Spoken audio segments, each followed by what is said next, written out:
காட்டு பண்ணிங்க வயலை நாசமாக்கிடக்கூடாது அப்படிங்கிறதுக்காக 50 வயது மதிக்கத்தக்க அந்த நபர் தினமும் இரவு காவலுக்காக வயற்காட்டுக்கு போவார். முடிச்சுட்டு காலையில் வரும்போது அங்கே ஒரு நாய் படுத்திருக்கும். அதுக்கு தினமும் பிஸ்கட் எடுத்து போட்டுட்டு இருப்பாரு. எல்லாரும் சொல்லுவாங்க, அந்த நாய்க்கு பிஸ்கட் போடாதீங்க, அது உங்களுக்கு கடிக்கும் அப்படின்னு.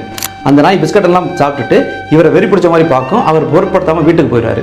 வீட்டில் இவரோட மனைவி ஒரே ஒரு பொண்ணு மட்டும் இருந்திருக்காங்க. இவர் தூங்கிட்டு தினமும் இரவு மறுபடியும் அவர் காவலுக்கு போயிடுவார்.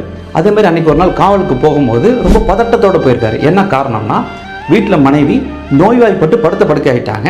வீட்டில் தன்னோட பொண்ணு மட்டும் தனியாக இருக்காங்க. தன்னோட வீட்டை பார்த்தபடியே அடிக்கடி ஊர் தலைவரோட பையன் அங்கே வந்து போயிட்டு இருந்திருக்கான். அவன் பெண்களை எப்போயுமே தவறான நோக்கத்தோட மட்டுமே பார்க்குறாங்க. அந்த பதட்டத்தோடய இவர் வந்திருக்காரு. இவர் பயந்தபடியே அரை மணி நேரத்துக்குள்ளே அவரோட பொண்ணு அலறி அடிச்சுட்டு வேகமாக ஓடி வந்திருக்காங்க.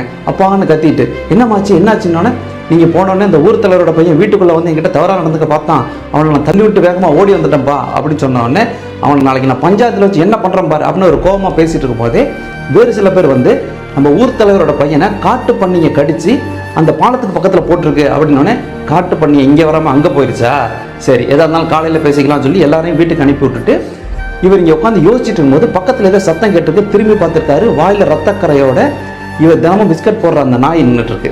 இப்போ தான் அவருக்கு தெளிவாக தெரிஞ்சிருக்கு, இது நன்றியுள்ள நாய், கடிபட்டு கிடக்கிறது தான் வெறி பிடிச்ச நாய் அப்படின்னு. இந்த நாய் செஞ்சால் ஏதாவது தப்பு இருக்கா?